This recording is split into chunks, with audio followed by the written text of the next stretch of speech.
200 people on 200 podcasts having this conversation, then that pivot to reality would just go faster. Right now, no, every bank wants to lend, right? They don't want to lend a 70% LTV. They want to lend a 55% because, the DSCRs, the numbers that they care about, are not working. One of the things that we do, and we give this out to anybody that wants it, by the way, we create something called the Grocapitus interest rate tracker. 4 of those properties are already underwater. But there's never any chapter on what happens when debt takes your property underwater. Welcome to Commercial Real Estate Pro Network's CREPN Radio. Thanks for joining us. My name is J. Darren Gross. This is the podcast focused on commercial real estate investment and risk management strategies. Weekly, we have conversations with commercial real estate investors and professionals who provide their experience and insight to help you grow your real estate portfolio. Today's program is sponsored by Building Insurance and Risk. When you invest in real estate, it pays to work with a real estate investor protection specialist to protect yourself and your investment from catastrophic loss. The experts at Building Insurance and Risk focus on real estate investor protection. They provide you with multiple insurance coverage offers and a side-by-side coverage comparison. To learn more, go to buildinginsurancerisk.com. Today, my guest is Neal Bawa.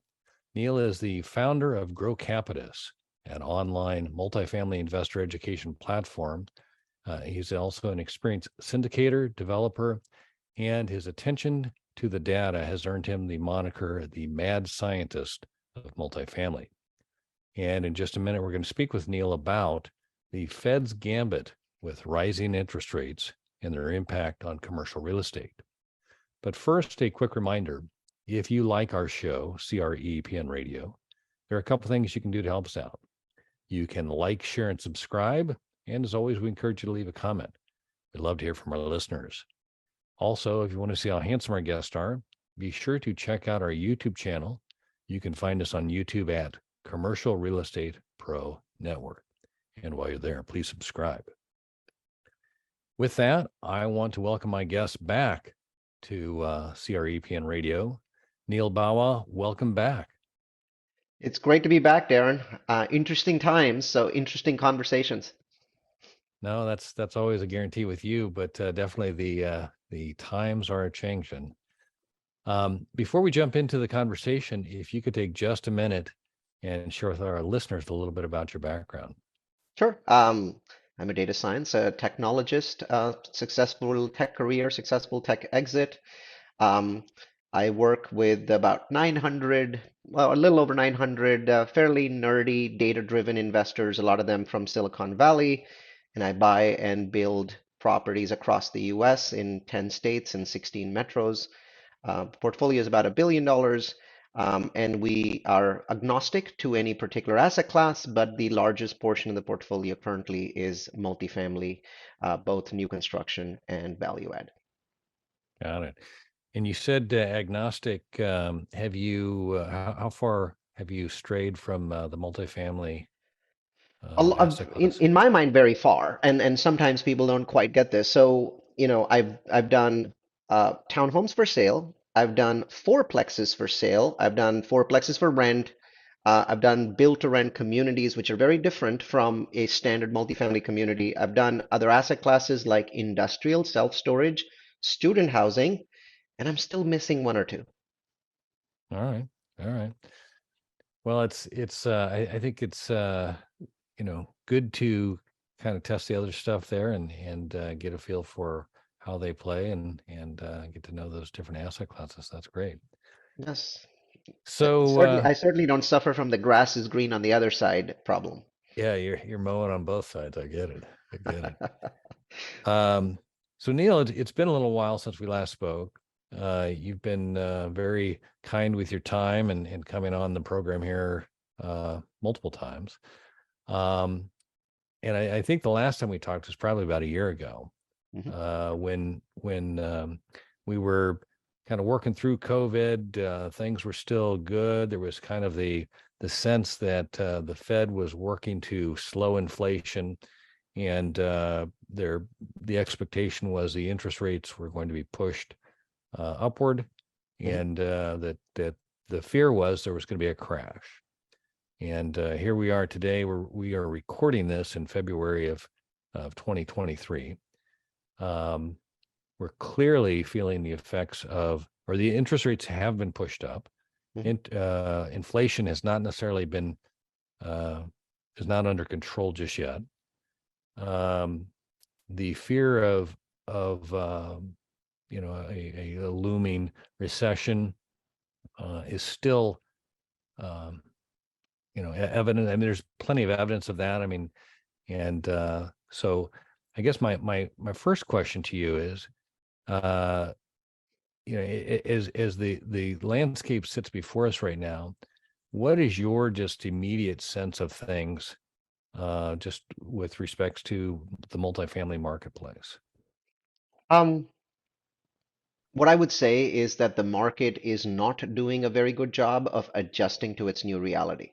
So I feel like there is this sense of we've had it good for so long, right? The last 8 years have been so good. And every time something bad happens, something changes it. Like, for example, COVID was actually a very positive change for the multifamily industry. Just when we felt like all the cash flow was getting squeezed out, COVID comes along, and then the Fed, showers all this money and interest rates go to zero, and it's party time again. Actually, the biggest party of all time in multifamily was in 2021.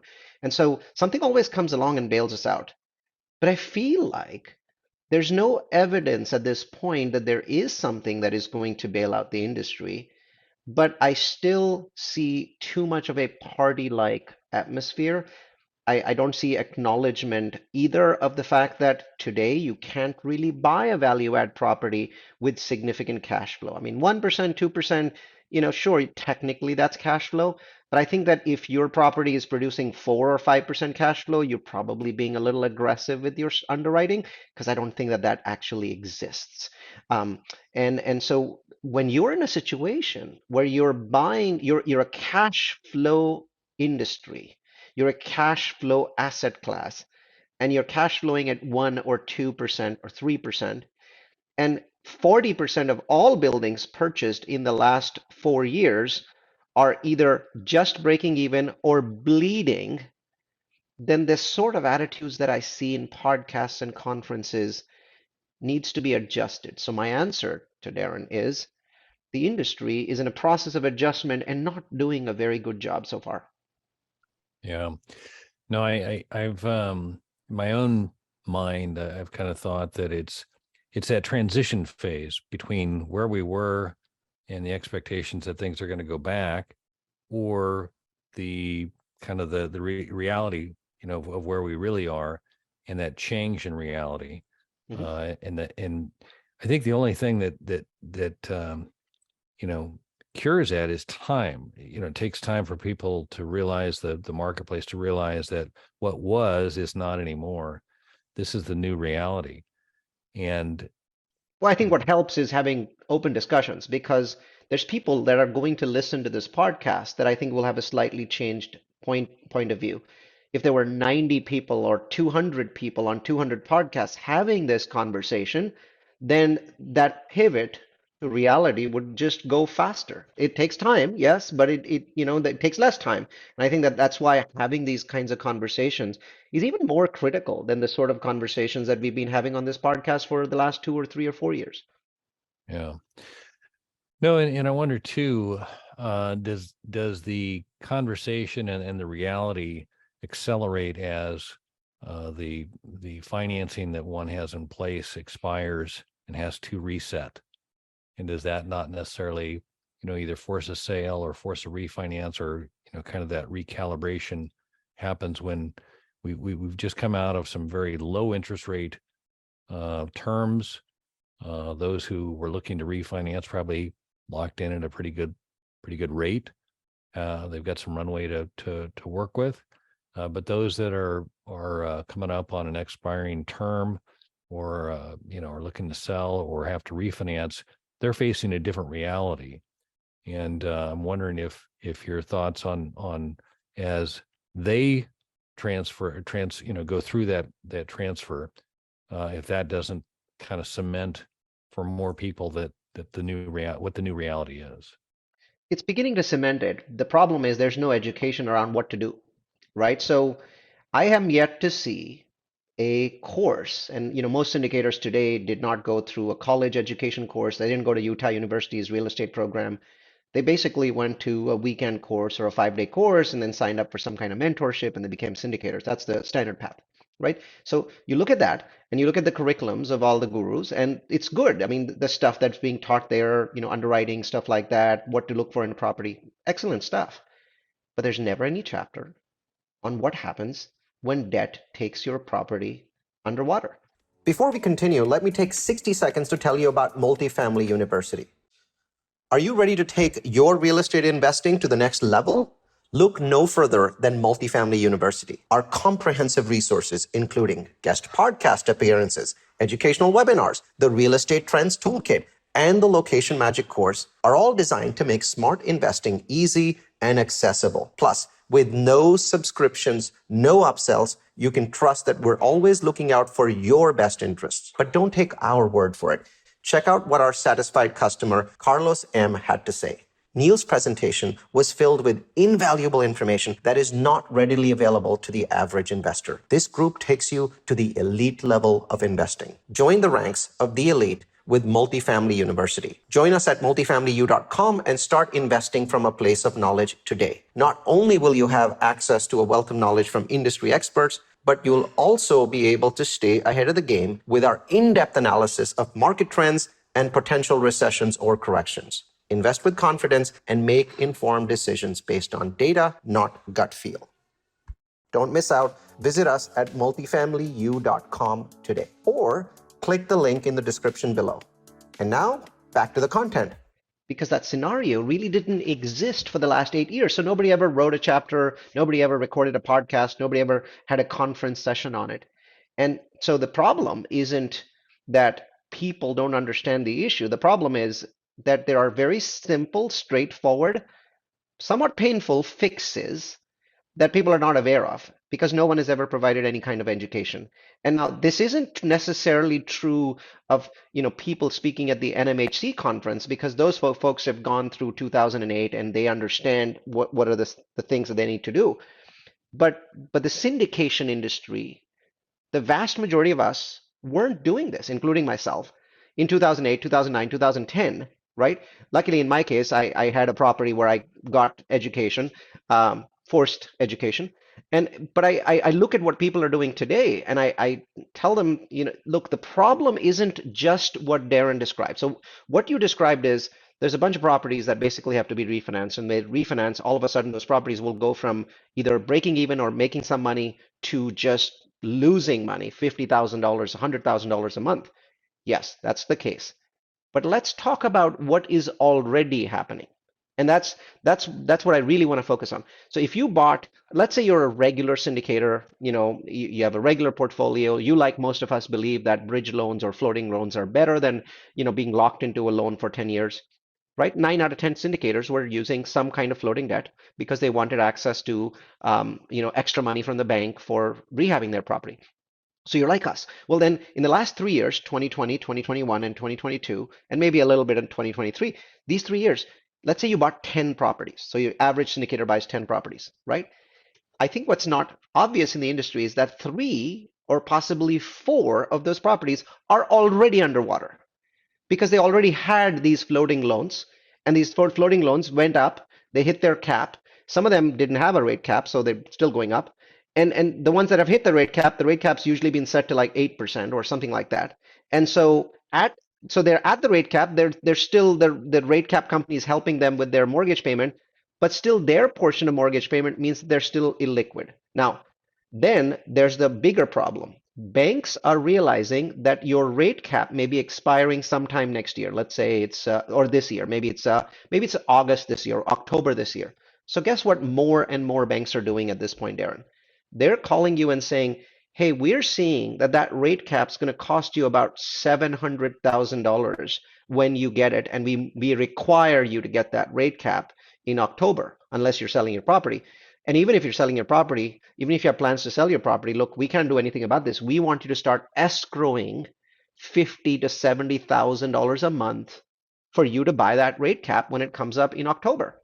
or August. And so now all of a sudden you are bleeding already. And now you're bleeding because you have to put another $50,000 in. And we're not at the peak yet because at this point, it's pretty much guaranteed that the Fed will raise interest rates once in March, once in May, and once in June. So there's still another 0.75 increase. So if you have a $20 million loan, 0.75% is basically $150,000 more a year in interest, which is $12,000 more a month. So guess what's going to happen? In July, you're going to be bleeding $12,000 more than you're bleeding today. But today, if you're putting that bleed in from your pocket, imagine how you're going to feel putting in an additional $12,000 a month in July. And you might say, yeah, but it'll get better. Here's the problem. Nobody has spreadsheets on this. I'm looking to create the industry's first spreadsheet on actually showing syndicators what their cash flow will look like in the next 24 months based on their own projections, based on their own assumptions. And I'm telling you, that property, if it's bleeding $100,000 today and it's going to be $112,000 in July, still going to be bleeding $100,000 9 months later. Does that mean it needs $1 million of cash? And that understanding of what to do when you have this kind of situation is just completely missing. That's the problem. You asked this question on your, I'm sorry, I'll get back to you, but you asked this question about risk, right? The number one risk today is not interest rates and it's not inflation. The number one risk today is complacency. Yeah. No, I think that is you're spot on in the and I think it's that necessity that changes the mindset and the action, or it creates the action.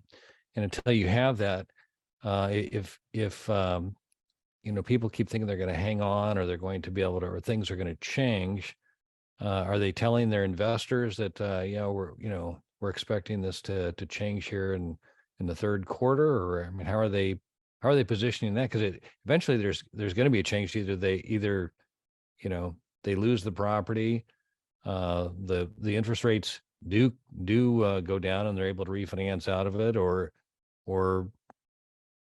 what else can they do?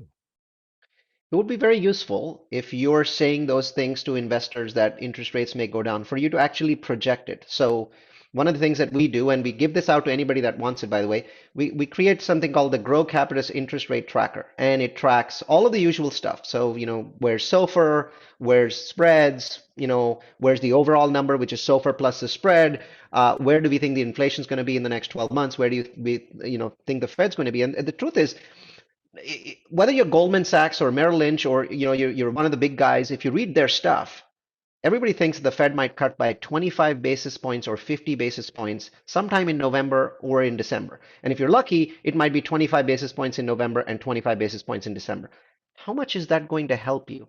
That property that's bleeding $100,000, that's going to be bleeding $112,000 in June or July. Well, it's still going to be bleeding by $88,000 if that half point reduction did happen. So in January, how is your situation going to be a lot better than it is in July, right? And then July, August, September, October will all look the same. They will all look more painful. And so my big question is, how can you stay with a straight face to your investors that things are going to get better with existing properties when the most basic math, and you're a syndicator, you do very complex math and do it quite well. So clearly you don't have any shortage of math people. How do you say this? How do you say it with a straight face? I think it's absurd. And I think that everyone has these properties. I'm one that's very straightforward, saying, I have these properties. There's nothing that I did that in any way changed my problem, the problem that I'm describing. What I'm saying, though, is I'm extremely proactive on buffering up cash flow for my properties. Extremely proactive, raising more equity, getting more loans, doing everything that's needed because, and I have a monthly meeting with my team. We don't talk about anything else. We don't talk about the property. We don't talk about asset management. We just talk about this property's stability. And every month we open a spreadsheet, we play with it, we tweak it based on what our beliefs are at that point, right, of where interest rates are going to be over the next 18 months and how this property's liquidity is going to get affected. If you're not doing that religiously, and early on, by the way, we were doing it weekly. Eventually, you get to the point where monthly is fine.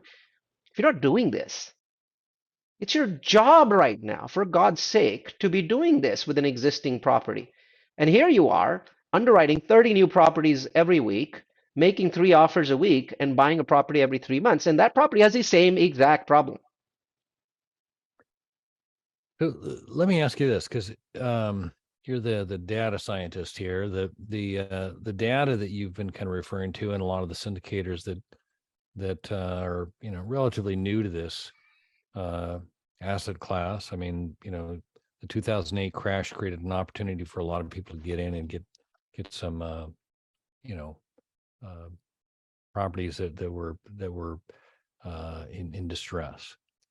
And so if you are looking at your current properties and trying to bolster them so that you can make it through this situation here, are you looking to other historical points where the interest rates and the investment environment was similar, or are you basically just taking your what you have now and seeing what you can do to bolster your position so that you can make it through? Um, it's a good question. I think it's a very good question. As I think about it, the answer is we don't need to go back and look at history. 2008 was extremely unusual. It was a worldwide equity crash, a worldwide liquidity crash. We have no liquidity problems in the US economy today of any kind that I can think about. There's massive amounts of debt and massive amounts of equity available. Everybody wants to lend, everybody wants to invest. The problem is that the interest rates are so high that you basically effectively can't make a property cash flow if you invest, if you put debt into it, if you put equity into it. So our situation is vastly superior to 2009. The problem is complacency. And the problem is because, like, I asked this question, not going to mention names, but a recent conference, somebody who holds a conference, I said, where's your sessions on teaching people about all this stuff, cash calls, recapitalizations, bargaining with lenders? What are the things you say to your investors? You need to be teaching people how to do this because this is what they need to know. And they said, yeah, but there's no distress right now. And my question is, you realize your conference is only held once in a year. 12 months from now will be too late to teach people because the distress basically effectively starts this quarter. And you might say, why this quarter? Well, the answer is, when did interest rates go up, right? So, in March, it was a quarter point increase. Nobody cares. In May, it was a half point. Nobody cares. And then after that, we have 475 basis point bombs, right, going to October, and then a 50 basis point bomb in December. So 3.5 basis point increases happened in the second half of last year. Well, how could there be distress in the second half of last year? Interest rates were still going up. Now they've gotten up to the point where in January you're like, oh my God, I'm losing a lot of money. But you have reserves, you can put some money in, you can raise some equity, so no distress. Q2, same thing will happen. We'll put more money in. There won't be any distress. You'll push something back. You'll take money from your rehab reserves. Q3, now you're getting seriously worried because you're like, man, this thing keeps getting worse. By Q4, the whole industry is like, oh my God, bad stuff is happening. And Q1, I think next year is the peak of when properties are going back to the bank. So if you're having a conference in February next year, who are you going to help? Yeah, right. The new buyers of the properties that got lost. Right. Right. So, I mean, I think that's what it is. I think the distress takes such a long time because there are so many steps in the process. But why are there no podcasts about cash calls, recapitalization, bank management? What are the sort of things that you can do with banks? And I'm not saying I'm an expert at this. I'm saying I need that education just as much as the next guy. I'm just aware of the problem and the fact that it's the next 12 months, not the previous 12 months. All this stuff that syndicators have been saying about the pain in the last 12 months, there isn't any pain. All of the pain, 100% of it, starts now and goes for the next 18 months. Right. Right. And again, I think you're spot on with in the sense that I think that at least my experience has been that people keep looking backwards with the expectation they're going to be able to recognize what's coming. And to your point is, none of the syndicators that are of note right now have been through that. So how are they going to be of any, value for the coming year on how to weather the storm and how to not lose a property? Right. And And people have been saying on, I said this in a podcast last month, and people are like, why are you saying it, Neil? You should just be hiding it and waiting for these people to make mistakes and pick up their properties. No, you don't realize I won't be able to buy their properties in Q1 next year if there's contagion in the industry because banks will stop lending. Right now, no, every bank wants to lend, right? They don't want to lend a 70% LTV. They want to lend a 55% because, the DSCRs, the numbers that they care about are not working, right? But otherwise, every bank wants to lend on every project. Well, what if there's hundreds and hundreds of properties returning to the bank in Q1 next year? Which bank will be ready to lend to me? How is that going to be helpful to me? As an industry, we either figure out how to get over this bump in the road, because that's really what it is, by understanding, recognizing it, and saying, stop, for God's sake, buying properties at this point. Just focus on the existing ones so they don't go back to the bank. That's all we have to do. This is our job is maybe 1/10 as hard as 2009. But why aren't we doing it? Why aren't we having those conversations? Why aren't we having people actively say, hey, we've got to be talking about this stuff? And let's get some education. Let's figure out how to be better. Let's start calling every freaking lender in the industry and saying, give us 6 months of deferment. You did that as soon as COVID happened. Why aren't you making those phone calls now? you know, yeah, I'm curious. Do you think any of this part, or maybe part of the reason why there's not this um, conversation and education occurring, is that most of the syndicators, I mean, the business plan is to, buy the property, renovate, and sell, or I guess rent at a higher rent, get the NOI up and then exit. But how many of the syndicator's business plan really has a hold plan with an operation to weather a storm? I don't think that these plans were ever built because they were unnecessary in the last 6 or 7 years. Here's my plan on my existing properties. Make sure my investors don't lose money. If Right. I promised you 17 IRR, I'm sorry, that's not my plan. If I promised you 8% cash flow, I'm sorry, that's not my plan. Something happened that no one in the industry, not Goldman Sachs, not the Fed itself, predicted. A massive bomb went off. My focus right now is I want to make sure that I don't lose your money. That is my only business plan. And if I don't lose your money for the next 18 months, then I'll go try and recover whatever portions of the business plan I could on a property by property basis. But I'll think about it 18 months from now. Yeah. No, I think that honesty and having that frank conversation with investors, it may not be what they want to hear right now, but as we get through this and they get to the end of it, and if you're successful and able to do that, you will attract a whole bunch more investors from the standpoint of the honest, uh, reality-based conversation that was occurring with your investors, and I think that'll bode well. Well, I hope so, because I think that that's what is needed today. I obviously have to give up buying buildings today. I can buy buildings, so everyone sends emails out saying buildings are $20,000 a door cheaper right now, $40,000 a door. I've got a huge deal compared to 12 months ago when this building was $40,000 a door more. Well, you're probably neglecting to mention that you were, underwriting at, 4% interest rates a year ago, and now you're underwriting at 7 or 8 or 9 or even 10, right? So that part of it is rarely mentioned. And so, I mean, I look at how I can get pencils up because I desperately want to be pencils up. I haven't been pencils up for a while. And every time I pick up my pencil, I look at data and I put the damn pencil down again. Yeah. Now, and let me ask you. So the Fed, sets the interest rates, or they kind of the overnight rate for banks and that. And as long as I can remember, I think it was Alan Greenspan back when he was kind of the first Fed chairman of note that really pushed the lower rates, and so it's been 20 20 plus years that we've had lower interest rates. Uh, but but as we settle into kind of like, and I say settle into, I don't know if it's going to settle, but I've heard conversations both on both sides, or try and express it both ways. Um,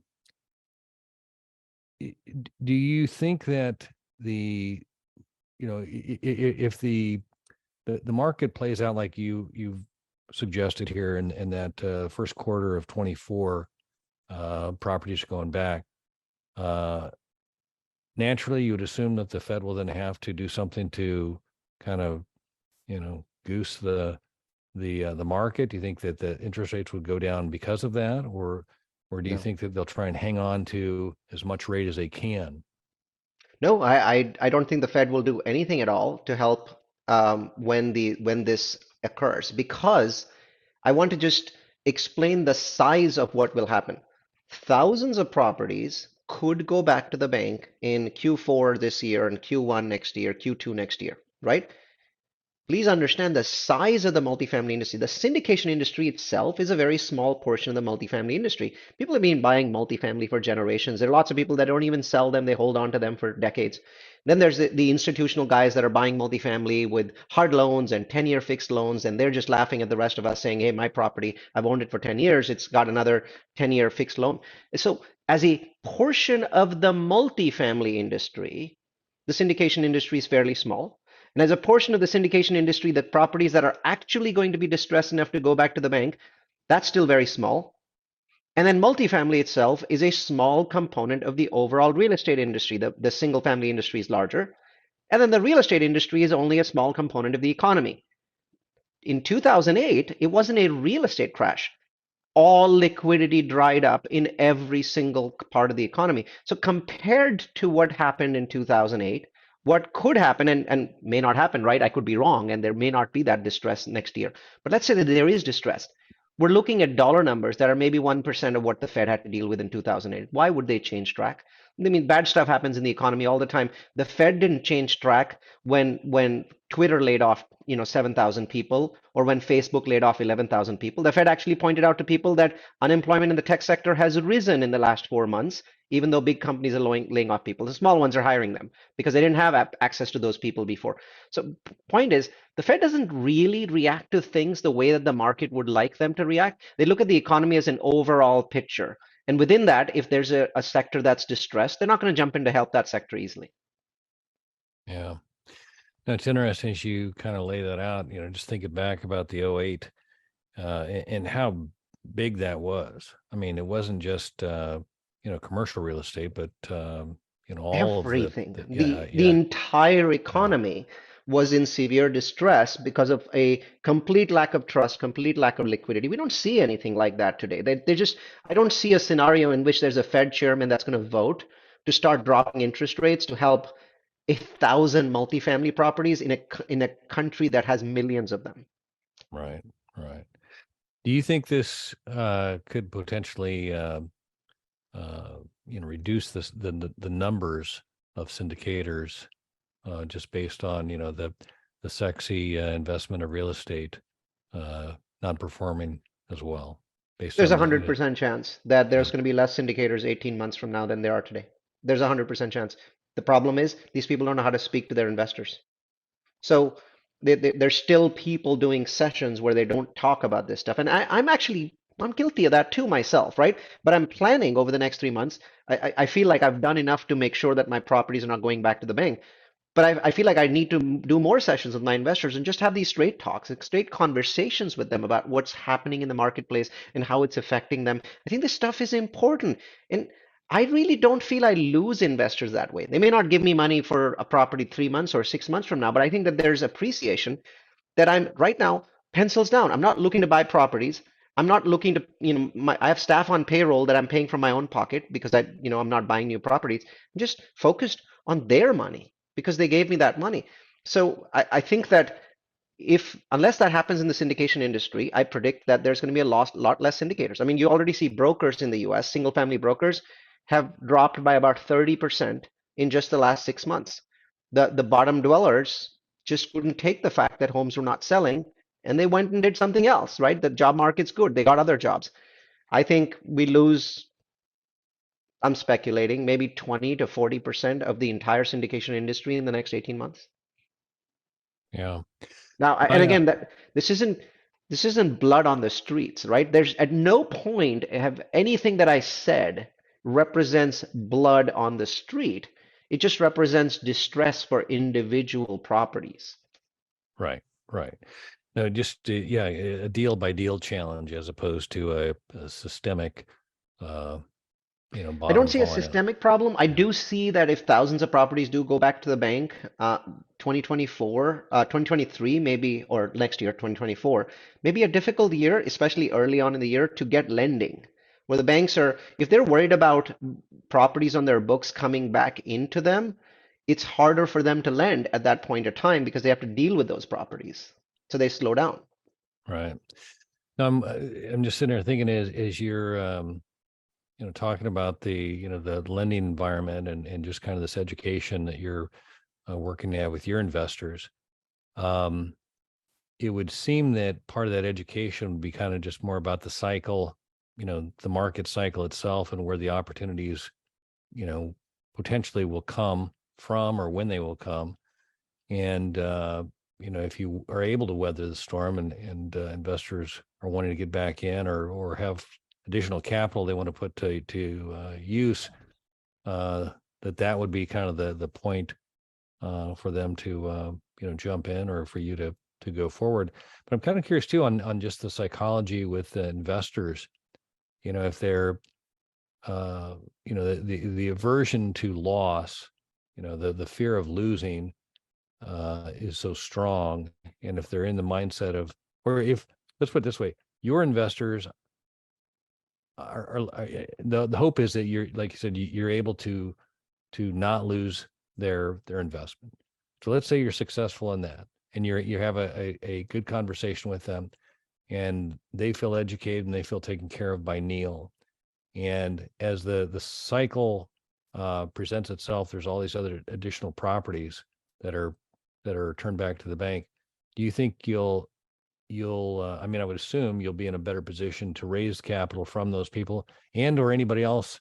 I mean, I guess the flip side is the people that lose money in the deals from the syndicators that aren't having this conversation that are turning the deals, they're not going to have the capital, nor are they going to want to get back in the market. I would assume. Is that Yeah, would that make it's sense? not necessarily a good story, right? So Yeah, 18 months from now, my job actually will be harder to raise money than it is today yeah, because those investors in my properties or other properties haven't seen this play out publicly at this point in time. As I said, when I go to conferences, tell people, where's the session on training on this? And they say, well, there's not enough distress yet for us to be doing this stuff. So this stuff is in our future. And because it's in our future, I think that 18 months from now, there'll be investors who A, have been burned, with the property going back to the bank or, having to put in cash, or B, they've been with somebody like me and have, worked hard and maybe our properties are skating through this challenge, but they're still not making money. I mean, I'm even for properties where I'm quite profitable, just out of an abundance of caution, I've told them, I'm sorry, I'm not distributing any cash. I need to just build my operating reserves. It's your money, it's not mine. If I don't use it, it's yours. I'll distribute it to you, right? So it's not like I'm going to sit and eat this money. It's just going to go into a bank account. It's going to sit there for a while. Sorry, but that's what I have to do because my job is to manage your money. And right now I see potential risk. And if that risk goes away, you'll get your money. So so there's people even in my database that are not happy with Neal Bawa because they're like, I have this property, it's doing well. By now, you kind of delayed cash flow during COVID, and then the cash flow came back, and now you're taking it away from me again. So not quite happy. I think they understand, but they're grumpy about it. And I think so. Raising money next year is not going to be easier simply because other syndicators have burned investors. I think there's a process where the mindset resets. 2024 will just muddle through. 2025, I think, is going to be a fine year and we'll do well. You said Alan Greenspan was really the first guy that advocated for lower interest rates. I believe all Fed chairmen in the future will advocate for lower interest rates simply because it's okay for the US to have these high interest rates for 1 year, maybe even a year and a half. It's no big deal. We're a very strong economy. But imagine if interest rates were this high for the next 10 years. Do you know what that does to the interest payment on the federal debt? I mean, you have to Yeah. cut every program. You have to cut military, you have to cut Social Security, you have to cut, job entitlement programs or unemployment. Everything's got to be cut because you're basically spending $300 billion extra that you weren't spending before. So the political pressure from both Republicans and Democrats to keep interest rates low in the long run is extraordinary. In the short run, everyone's understanding of what the Fed's doing. They understand that inflation can prevent them from being elected at the next election. So they're like, yeah, go ahead, Fed, do your job. But once inflation comes down to a reasonable level, there's going to be a lot of pressure. Yeah. No, definitely it's an interesting dynamic with the Fed and you know, um, kind of some scary times ahead of us, but I think that uh, the wise syndicators and investors that understand the situation, the preventing a loss is really kind of prevent defense or whatever. Trying to prevent losing is really kind of the game right now. And Yeah, and it's not that hard, right? So if I wanted to sum this whole thing out, I don't want to use the word scary because I don't think it's scary. I think it's just neglect. People are just not thinking about this because they're like, it'll get better. No, take a spreadsheet, plan out the next 18 months, and be reasonable when you think how interest rates are going to fall and how it's going to reasonably affect your property. Figure out how many dollars you need and put together a plan. It's not as many dollars as you think. You just need to look at it now. It's going to be a lot harder a year from now, so you might as well look at it now. So I think this is really all about action, Darren, not panic. yeah, that's good. Hey, Neal, if we could, I'd like to shift gears here for a second. By day, I'm an insurance broker, and as such, I work with my clients to assess risk and try and determine what to do with the risk. And the three strategies we typically consider are: we first look to see if we can avoid the risk. When that's not an option, we look to see if there's a way we can minimize the risk. And when we cannot avoid nor minimize the risk, we look to transfer the risk. And that's what an insurance policy is. And as such, I like to ask my guest if they can look at their own situation. It could be political, interest rates, the Fed, clients, investors, tenants, however you want to frame the question for the answer for you. But I'd like to ask you, Neal Bawa, Mhm. what is the biggest risk? Um, the biggest risk is to keep doing what you were doing before. Right now, we are at a point where we need to pivot. So, you named three things, and so I'll go through those three and tie them back to the biggest risk, this change. Right now may not be a good time to buy multifamily. In fact, I don't want to buy multifamily until about July this year, when something known as the spread, which is the portion above SOFR, is likely to drop. It might even just collapse. So I basically want to wait until that time. In terms of transferring risk, yeah, I want to go out and have my distressed fund not buy properties, but invest money into properties. Because when I invest money into properties that are distressed right now, have negative cash flow, I'm doing what Darren mentioned. I'm transferring the risk from my investors to the existing investors of that property. So if they change their PPM and allow me to come in as preferential money, I'm coming in ahead of them, and I'm transferring the risk of ownership of the property while I'm getting ownership of it to someone else. It's somebody else's risk. It's the GP and the LP's risk, not my LPs, their LPs. So if I can transfer risk successfully, I'm looking to do it by recapitalizing existing properties that I like. Nothing wrong with the property, just the interest rates are killing it. One day the interest rates will go away and the property will do well again. I want to own this property, but I don't want to buy it from the market because I think that the price is too high. So I want to recapitalize somebody else's property and put my investors in pole position and transfer the risk. Hmm. That's an interesting strategy there. Are you finding lots of opportunities that way? One a day. Really? That's that's Remember, awesome. the distress is there. Right. Everyone's ashamed to talk about it. Right. No, that's good stuff.